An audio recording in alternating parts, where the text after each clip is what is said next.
వార్తలకి స్వాగతం. వివరాల్లోకి వెళితే ముఖ్యమంత్రి నారా చంద్రబాబు నాయుడు శ్రీ పొట్టి శ్రీరాములు నెల్లూరు జిల్లాలో పర్యటిస్తున్నారు. పర్యటనలో భాగంగా ఆత్మకూరు నియోజకవర్గంలో నెల్లూరు పాలెంలో లబ్ధిదారులకు ముఖ్యమంత్రి స్వయంగా పింఛన్లను అందించారు. వారితో మాట్లాడి వారి సమస్యలను అడిగి తెలుసుకున్నారు.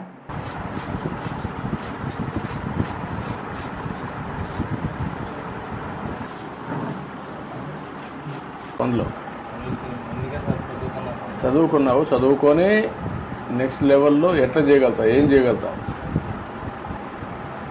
ఇక డ్రోన్స్ కూడా ఇప్పుడు ప్రాఫిటబుల్గా వస్తుంది కదా. అగ్రికల్చర్ దీనిలో సార్ మనం జిల్లాలోనే సుమారు ఒక 35 డ్రోన్స్ ఆల్రెడీ ఇప్పుడు రన్ అవుతుంది. సుమారు 2000 ఎకరాలు ఇప్పుడు డ్రోన్ ఇప్పిస్తే డ్రోన్ ఆపరేట్ చేసుకోగలుగుతావు. నువ్వు టెక్నాలజీ చేసే కాబట్టి ఆ అబ్బాయికి డ్రోన్ చేసి అగ్రికల్చర్లో అతన్ని పెట్టండి. ఈ అమ్మాయికి డిఎస్సి కోచింగ్ ఇచ్చి చేయండి. ఏదమ్మా ఇల్లు నువ్వే శుభ్రంగా చూసుకుంటున్నావా?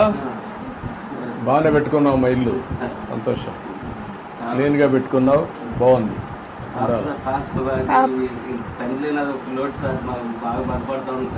అమ్మాయి చదివిద్దాం, చదివిస్తారు. ఆ అమ్మాయికి ఉద్యోగం వస్తే చదువుతారు. ఆ అమ్మాయిని ఎక్కడన్నా రెసిడెన్షియల్ స్కూల్లో పెట్టండి. ఎక్కడన్నా రెసిడెన్షియల్ స్కూల్లో ఉంటే పెట్టగలుగుతా. ఇప్పుడు అంగన్వాడీ అయినా గురుకులు పెట్టేస్తామ్మా. గురుకుల పాఠశాలలో పెడదాం, అక్కడ చదువుకుంటుంది. ఏదైనా నాకు ఒక ప్రభుత్వ ఉద్యోగం ఏదో జాబ్ అని ఇప్పించలేదు చూడండి సార్. దానివల్ల నా పాపని చూసుకొని బతకదామని సార్. వర్కౌట్ చేస్తారమ్మా. నీకు టీచర్స్ ఉద్యోగాలు వస్తాయి కాబట్టి నువ్వు ఇప్పటి నుంచే మెంటరింగ్ చేసి కొంచెం చదివించాను. నువ్వు కలెక్టర్ వచ్చినాడు. ఓకే, ఓకేనా? గుడ్. ఇంకేం లేదు సార్, ఇదే సరే పాపదే సార్. అమ్మ చదివిద్దాం. మీ ఇద్దరికి 2 చేద్దాం. మీరు వాళ్ళు కూడా సరిగా చూసుకోండి. ఏంటమ్మా? మహాత్మా గాంధీ జాతీయ గ్రామీణ ఉపాధి హామీ పథకం ఆంధ్రప్రదేశ్ రాష్ట్ర అభివృద్ధికి వెన్నెముక అని ఉప ముఖ్యమంత్రి కె పవన్ కళ్యాణ్ పేర్కొన్నారు. మేడేను పురస్కరించుకుని మంగళగిరిలో ఉపాధి శ్రామికులతో ఆత్మీయ కలయిక కార్యక్రమంలో పవన్ కళ్యాణ్ మాట్లాడుతూ రాష్ట్రంలో ఈ పథకం కింద దాదాపు 46,94,000 కుటుంబాలు లబ్ధి పొందుతున్నాయన్నారు. ఈ ఉపాధి హామీ పథకం నిజానికి దేశానికి, రాష్ట్రానికి, దేశానికి కూడా ఒక వరం. ఈ రోజున ఆంధ్రప్రదేశ్ అప్పులు పాలైపోయిన ఆంధ్రప్రదేశ్ సారా రేట్లు పెంచి సారాని నిషేధిస్తామని చెప్పి వచ్చిన ప్రభుత్వం సారా మీద డబ్బులు సంపాదించి సారా మీద స్కాములు చేసి వాళ్ళ సారోల మీద, సారా తాగిన వాళ్ళ సారోల మీద డబ్బులు సంపాదించి 3,200 కోట్లు ఇప్పటికీ తేలిన లెక్క. వాళ్ళు చేస్తుంటే అలాంటి శిథిలమైపోయిన ఆర్థిక వ్యవస్థ చిన్నాభిన్నం అయిపోయిన పరిస్థితుల్లో ఈ పంచాయతీరాజ్ నిధులు రాష్ట్రానికి ప్రాణవాయువు అయినాయి. నిజంగా అది ఆక్సిజన్ అయిపోయింది మనందరికీ. ఈరోజు దాంట్లో మనకి జాతీయ ఉపాధి హామీ పథకం ఈ రాష్ట్ర అభివృద్ధికి వెన్నెముక అయిపోయింది. ఉపాధి హామీ పథకం దాదాపు 46,94,000 కుటుంబాలు, 75,23,000 మంది శ్రామికులు వారి సొంత గ్రామాల్లోనే ఉపాధి పొందుతున్నారు. పోయిన ఆర్థిక సంవత్సరంలో 24,23 లక్షల పని దినాలు కల్పించాం. 5,10,000 కుటుంబాలకి 100 రోజుల పని కల్పించాం. గత ఆర్థిక సంవత్సరంలో ఈ పథకం కింద 10,669 కోట్ల రూపాయలని ఖర్చు చేశాం. అందులో 6,194 కోట్ల రూపాయలు కేవలం వేతనాలకి. ఇందాక సోదరు అంటున్నట్టుగా 150 అంటే గగనం అంటే 350 రూపాయలు వస్తున్నాయంటే ఎక్కడ లంచాలు తీసుకోకుండా సోషల్ ఆడిట్ ద్వారా అందరికి వెళ్ళాలని ఒక్క నిజంగా కట్టుదిట్టం చేస్తే మీకు ఆ డబ్బులు పెరిగినాయి. దాంట్లోకి వేతనాలకి 6,194 కోట్ల రూపాయలు ఖర్చు చేశాం వేతనాలకి. ఏ ఉద్దేశం కోసం అయితే అంటే గ్రామాలు పట్టుకొమ్మలు చిన్నప్పుడు పుస్తకాలు చదువుకున్న స్కూల్లో. సో నాకు ఎందుకు పల్లెటూళ్ళ మీద చాలా విపరీతమైన మమకారం. నాకు మామూలు ఇష్టం కాదు. నాకు గ్రామాలు బాగుండాలని నిరంతరం ఆకాంక్షించేవాడిని.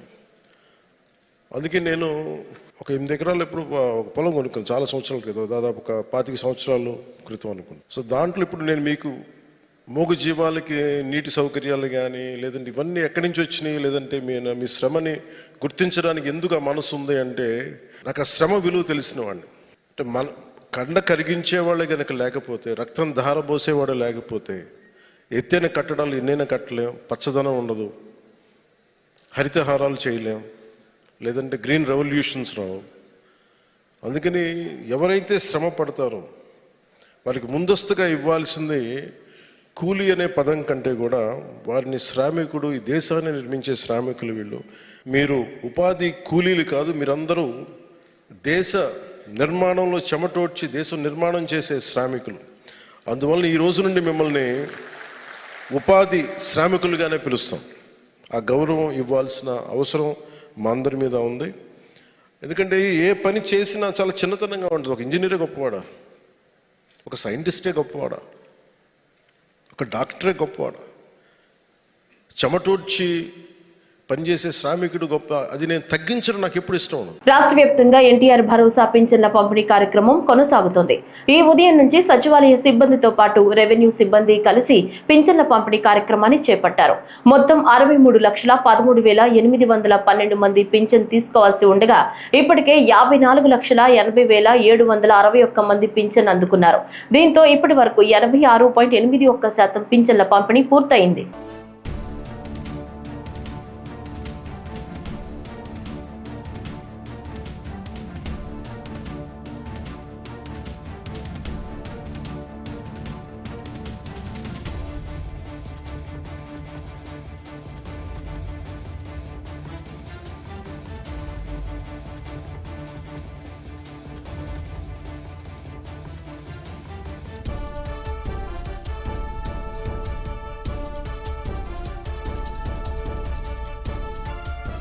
ప్రధానమంత్రి నరేంద్ర మోదీ రేపు రాజధాని అమరావతి పర్యటనకు సంబంధించి అన్ని ఏర్పాట్లు పూర్తయ్యాయి. రాష్ట్ర మంత్రులు, అధికారులు ఎప్పటికప్పుడు ఏర్పాట్లను పర్యవేక్షిస్తున్నారు. వాహనాల పార్కింగ్ కు సంబంధించి రూట్ మ్యాప్లను కూడా అధికారులు ఇప్పటికే విడుదల చేశారు. అలాగే ట్రాఫిక్ మళ్లింపునకు సంబంధించిన వివరాలను కూడా 2 రోజుల క్రితమే వెల్లడించారు. ప్రధాని సభా వేదిక వెనుక ఏర్పాటు చేసిన కమాండ్ కంట్రోల్ సెంటర్ లో మంత్రుల కమిటీ సమావేశం జరిగింది. మంత్రులు నారాయణ, పయ్యావుల కేశవ్, కొల్లు రవీంద్ర, మనోహర్ పాల్గొన్నారు.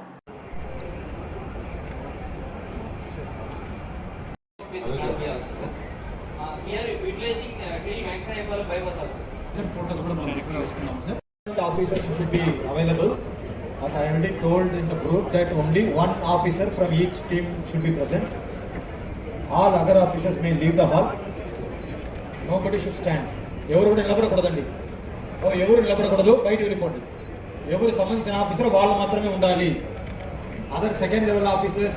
కాశ్మీర్లోని పహల్గాం ఉగ్రదాడిని ప్రకాశం జిల్లా మాజీ సైనికుల సంక్షేమ సంఘం తీవ్రంగా ఖండించింది. ఒంగోలులోని చర్చి సెంటర్లో పహల్గాం ఉగ్రదాడిలో మృతి చెందిన యాత్రికులకు నివాళిగా మానవహారం ఏర్పాటు చేశారు.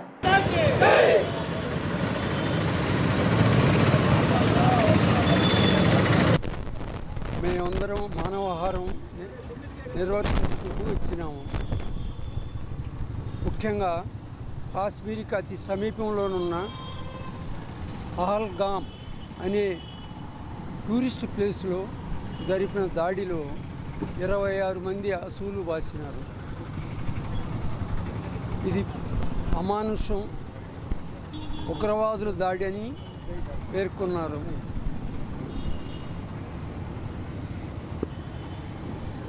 ఈ విషయంలో మన ప్రైమ్ మినిస్టర్ మోడీ గారు చాలా సీరియస్ యాక్షన్ తీసుకుంటున్నారు.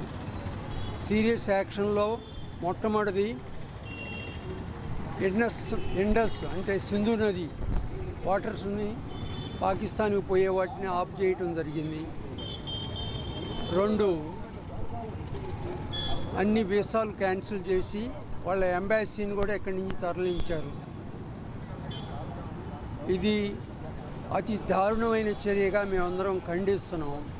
కాశ్మీర్లోని పహల్గామ్లో జరిగినటువంటి ఉగ్ర దాడి ఏదైతే ఉందో మనం ముక్త కంఠంతో ఖండించవలసిన అవసరం ఎంతైనా ఉంది. ఇది మన దేశానికే కాదు, ప్రపంచ స్థాయిలో కూడా చాలా ఉగ్రవాద చర్యలు జరుగుతూ ఉన్నాయి. వీటినందరికీ ముక్త కంఠంతో మనందరం ఖండించాల్సింది. అంతేకాకుండా ఇస్లామిక్ తీవ్రవాదులు ఎవరైతే ఉన్నారో మతపరంగా చూసి వాళ్ళు హిందువులని ప్రత్యేకించి గుర్తించి ముస్లిమేతరులు అని చెప్పేసి వాళ్ళు ఆ విధంగా దాడి చేసి చంపడం జరిగింది. ఇదందరం కూడా ముక్త కంఠంతో దేశ ప్రజలందరూ కూడా ఈ యొక్క కార్యక్రమం దుశ్చర్యని మనందరం ఖండించవలసిన అవసరం ఉంది. ప్రపంచ కార్మిక దినోత్సవ వేడుకలు కర్నూలులో ఘనంగా నిర్వహించారు. సిపిఎం కార్యాలయంలో కార్మికులు, సిపిఎం నేతలు పుచ్చలపల్లి సుందరయ్య జయంతి సందర్భంగా ఘనంగా నివాళులర్పించారు. అనంతరం సిపిఎం జెండాను పార్టీ కేంద్ర కమిటీ సభ్యులు ఎంఏ గఫూర్ ఆవిష్కరించారు.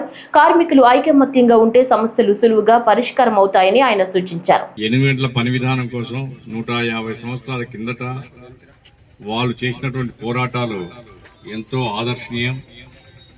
ఆ రకంగా అనేక వేల మంది బలి అయిపోయినప్పటికీ లక్షలాది కార్మికులు మొక్కవకుండా పోరాడినటువంటి ఫలితంగా ప్రపంచవ్యాప్తంగా 8 గంటల పని విధానం వచ్చింది.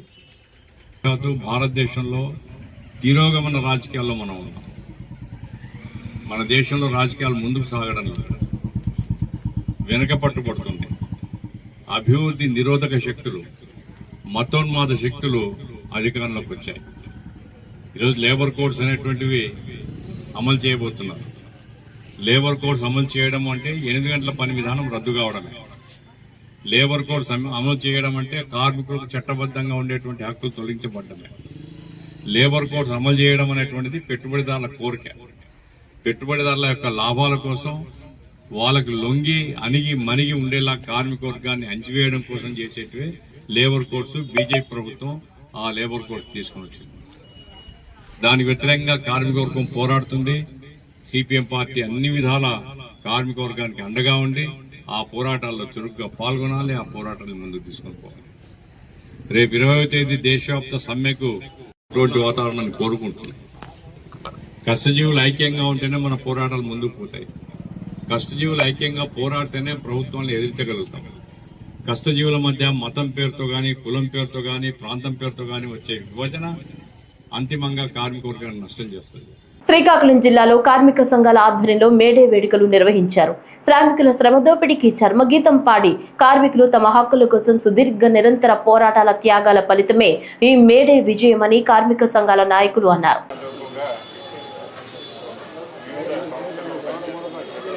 ఈరోజు ప్రపంచ కార్మిక దినోత్సవ సందర్భంగా శాంపిస్టన్ ప్లాంట్ 3 కార్మికులు, అలాగే ప్లాంట్ 2 కార్మికులు, అలాగనే గ్యాస్ వర్కర్సు, స్థానికంగా ఉన్న వివిధ సంఘాల వివిధ వ్యవస్థల్లో పనిచేస్తున్న కార్మికులంతా కూడాను ఈవేళ మేడే పండుగని, ఈ ప్రపంచ కార్మిక దినోత్సవాన్ని జయప్రదంగా చేసుకోవడానికి వాళ్ళు ఇక్కడ విచ్చేస్తున్నారు. వాళ్ళందరికీ మరొకసారి నేను మీ ద్వారా ధన్యవాదాలు తెలియజేసుకుంటున్నాను. అయితే ఈరోజు ప్రపంచ కార్మిక దినోత్సవం సందర్భంగా చెప్పదలుచుకుంది ఏంటంటే, ఐక్యత అన్నది పటిష్టపరచుకోవాల్సిన ఈవేళ ప్రాధాన్యత అన్నది కార్మికుల మీద, ఈవేళ బాధ్యత అన్నది కార్మికుల మీద ముఖ్యంగా ఉన్నది.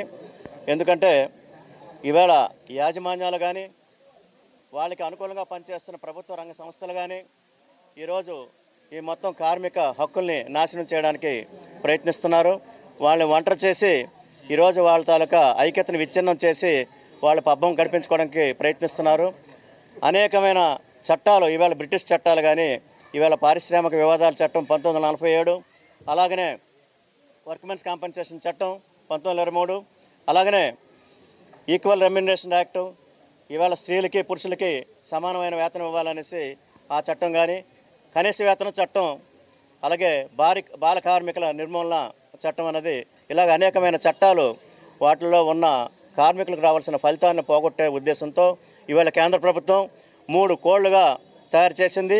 ఆ కోడ్లు ఇవాళ చూస్తే ఆ కోడ్లో CODE కోడ్, ఆ కోడ్లో కూడాను ఇవాళ అనేకమైన హక్కుల్ని హరించిన పరిస్థితి కనబడుతుంది.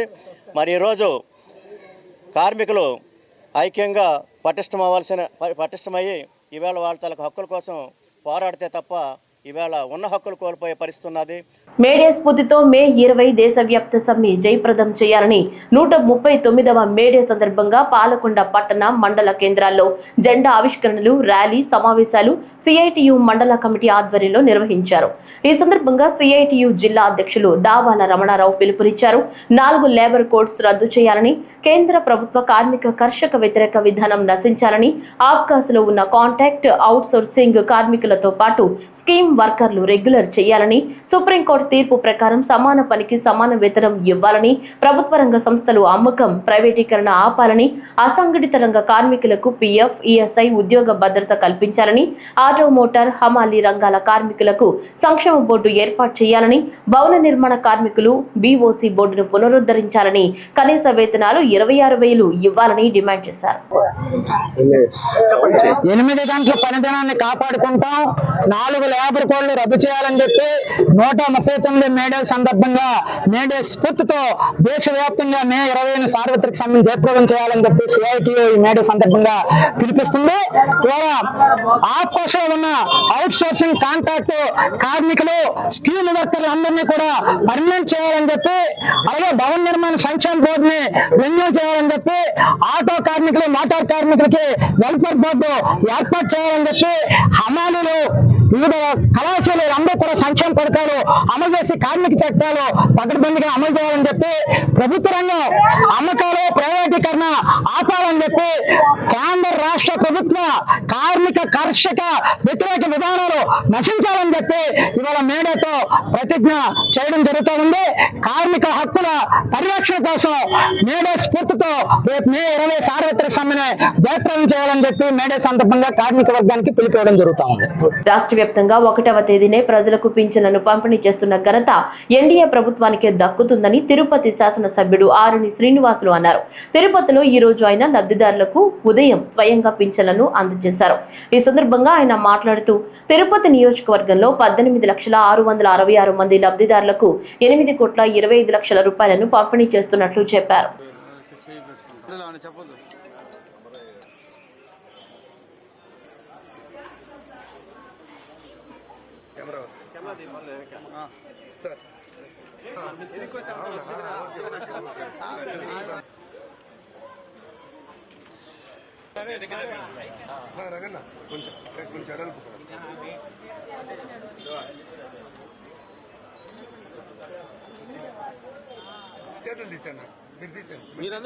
బుధవారం నాడు సింహాచలం దేవస్థానంలో జరిగిన దుర్ఘటనలో మృతి చెందిన వారి కుటుంబాలకు రాష్ట్ర ప్రభుత్వం 25 లక్షలు, గాయపడిన వారికి 3 లక్షలు ఆర్థిక సాయం ప్రకటించిందని రాష్ట్ర దేవాదాయ శాఖ మంత్రి ఆనం రామనారాయణ రెడ్డి తెలిపారు. శ్రీ పొట్టి శ్రీరాములు నెల్లూరు జిల్లా ఆత్మకూరులో బుధవారం రాత్రి జరిగిన విలేకరుల సమావేశంలో మంత్రి మాట్లాడుతూ కేంద్ర ప్రభుత్వం మృతుల కుటుంబాలకు 2 లక్షలు, గాయపడిన వారికి 50,000 ఆర్థిక సహాయాన్ని అందజేస్తోందని తెలిపారు.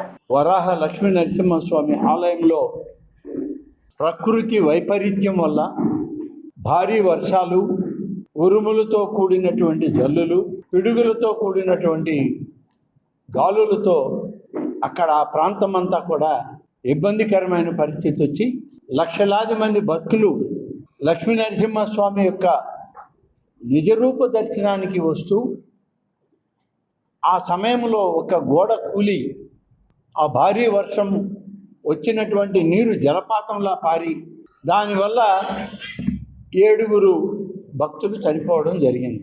బాధాకరమైన సన్నివేశం, దురదృష్టం. ఒక మంచి పండుగ వాతావరణంలో సంవత్సరానికి ఒకసారి వరాహ లక్ష్మీ నరసింహస్వామి దర్శనం జరుగుతుంది, చూద్దాము, ఆ చందనోత్సవాన్ని తిలకిద్దామని వచ్చిన వాళ్ళలో 8 మందిని మేము పోగొట్టుకోవడం జరిగింది. అందరం బాధపడుతున్నాం. ఆ కుటుంబాలకి మా ప్రగాఢ సానుభూతిని తెలియజేస్తున్నాం. ఆ చనిపోయినటువంటి వాళ్ళకి కుటుంబాలకు మళ్ళీ ప్రభుత్వం వాళ్ళని తెచ్చి ఇవ్వలేము, కానీ ఆ కుటుంబాలకి తోడుగా ఆధారంగా ఉండడానికి రాష్ట్ర ప్రభుత్వం నుంచి గౌరవ ముఖ్యమంత్రి శ్రీ చంద్రబాబు నాయుడు గారు చనిపోయినటువంటి కుటుంబాలకు 25 లక్షల రూపాయలు ఎక్స్గ్రేషియా ఇవ్వడం, ఎక్కడైనా సరే ప్రమాదంలో ఏదైనా గాయాల పాలై ఉంటే వాళ్ళకి 3 లక్షల రూపాయలు ప్రకటించి వెంటనే దాని మీద చర్యలు తీసుకోమని ఆదేశాలు ఇచ్చారు. నగరంలో ప్రతి ఇంటి నుంచి చెత్త సేకరణ ఖచ్చితంగా జరగాలని Chittoor municipal commissioner P Narasimha Prasad ప్రజారోగ్య విభాగం అధికారులను ఆదేశించారు. నగరంలో పారిశుద్ధ్య నిర్వహణ, తడి, పొడి చెత్త సేకరణ, రవాణా, ప్లాస్టిక్ నియంత్రణ, వ్యర్థాల నిర్వహణ అంశాలపై శానిటరీ ఇన్స్పెక్టర్లు, వార్డు పర్యావరణ పారిశుద్ధ్య కార్యదర్శులు, మేస్త్రీలతో సమీక్ష నిర్వహించారు. ఈ సందర్భంగా కమిషనర్ మాట్లాడుతూ నగరంలో మెరుగైన పారిశుద్ధ్య నిర్వహణలో భాగంగా ప్రతి ఇంటి నుంచి చెత్త సేకరణ 100% జరగాలన్నారు. ఇందుకోసం పక్కాగా రూట్ మ్యాప్ రూపొందించి పర్యవేక్షణ చేయాలని అధికారులను ఆదేశించారు. వీధుల్లో ఎక్కడ చెత్త కనిపించరాదన్నారు. క్షేత్రస్థాయిలో చెత్త సేకరణ సమర్థవంతంగా చేయడం కోసం అదనపు వాహనాలను ఏర్పాటు చేశామని తెలిపారు. చిత్తూరు నగరపాలక సంస్థ పరిధిలో మనము డోర్ టు డోర్ కలెక్షన్ 100% ప్రభుత్వ ఉత్తర్వుల మేరకు ఇంప్రూవ్ చేయడానికి చర్యలు తీసుకోవడం జరిగింది. అందులో భాగంగా సంబంధిత సెక్రటరీలు, మేస్త్రీలతో ఇక్కడ మీటింగ్ నిర్వహించడం జరిగింది. ఫీల్డ్లో కావాల్సినటువంటి కొన్ని లోపాలు ఉన్నాయని మా దృష్టి తీసుకురావడం జరిగింది. ప్రధానంగా వెహికల్స్, పుష్ కార్ట్స్ గురించి చెప్పడం జరిగింది. అందువల్ల అదనంగా 6 వెహికల్స్ని డిప్లాయ్ చేయడం జరిగింది. అంతేకాకుండా పుష్ కార్ట్స్ కూడా మరొక 50ని డిప్లాయ్ చేయడం జరుగుతూ ఉంది. ఒక వారం లోపల ఎక్కడ కూడా లిటరింగ్ పాయింట్స్ లేకుండా 100% డోర్ టు డోర్ కలెక్షన్ చేసే విధంగా కూడా చర్యలు తీసుకుంటా ఉన్నాము. ప్రతి స్ట్రీట్ లో కూడా వెహికల్ ఎన్ని గంటలకు వస్తుంది అనేటువంటి విషయాన్ని డిస్ప్లే చేయమని ఆదేశించడం జరిగింది. తద్వారా అక్కడ ఉన్నటువంటి ప్రజలకి ఎన్ని గంటలకు వెహికల్ వస్తుందని అవగాహన ఉంటుంది. కాబట్టి ఎక్కడ కూడా మనకు రోడ్స్ లో లిటరింగ్ పాయింట్స్ ఉండకుండా ఉండే అవకాశం ఉంటుంది. అలాగే రెసిడెన్షియల్ ఏరియాల్లో బిన్ ఫ్రీగా ప్రయత్నాలు చేస్తా ఉన్నాము. వేసవి సెలవుల దృష్ట్యా తిరుమలలో వీఐపీ బ్రేక్ దర్శనాలను టీటీడీ ఈ రోజు నుంచి పరిమితం చేసింది. నేటి నుంచి సిఫార్సు లేఖలను స్వీకరించడం లేదు అని టీటీడీ తెలిపింది. స్వయంగా వచ్చే ప్రోటోకాల్ వీఐపీలకు మాత్రమే బ్రేక్ దర్శనం పరిమితం చేశారు. ఈ రోజు నుంచి జూలై 15వ తేదీ వరకు ఈ నిర్ణయం అమలు కానుంది. బ్రేక్ దర్శనం సమయం ఉదయం 6 గంటలకు మార్పు చేశారు. టీటీడీ తీసుకున్న నిర్ణయాన్ని సామాన్య భక్తులు స్వాగతిస్తున్నారు. వీఐపీల ప్రాధాన్యతను తగ్గిస్తూ తమకు త్వరితగతిన దర్శన భాగ్యం లభించేలా నిర్ణయం తీసుకున్న టీటీడీకి శ్రీవారి భక్తులు కృతజ్ఞతలు తెలుపుతున్నారు.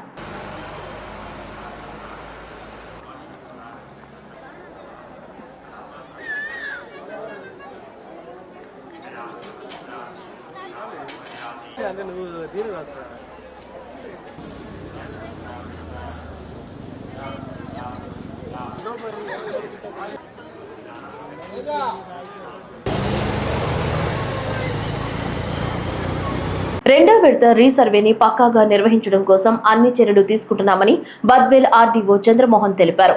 రెవెన్యూ డివిజన్ పరిధిలోని సిబ్బందికి రీసర్వేపై వర్క్షాప్ నిర్వహించారు. ఇందులో ప్రతి మండలానికి ఒక రెవెన్యూ విలేజ్ ను పైలట్ ప్రాజెక్టుగా ఎంపిక చేశామని, భవిష్యత్తులో ఆ గ్రామంలో ఎలాంటి రెవెన్యూ సమస్యలు రాకుండా రికార్డులను తయారు చేసే ప్రక్రియను చేపడుతున్నట్లు ఆయన తెలిపారు.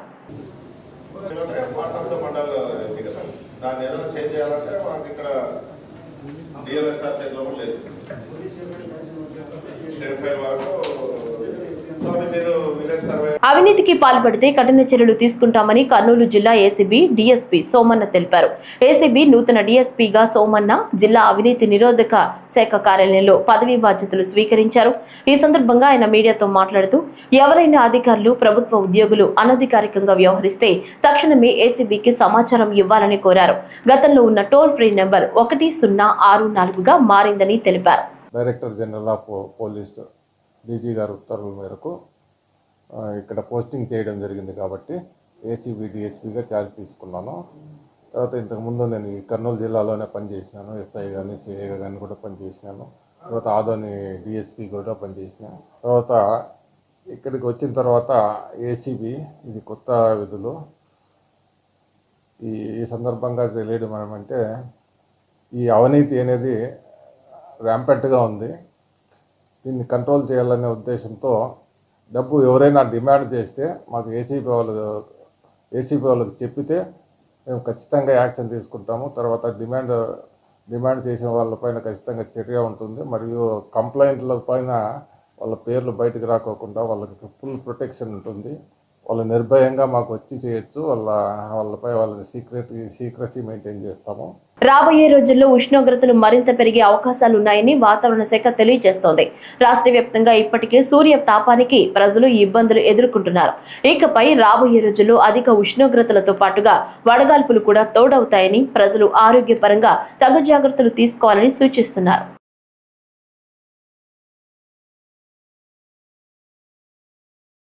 ఈ వార్తలు ఇంతటితో సమాప్తం. నమస్కారం.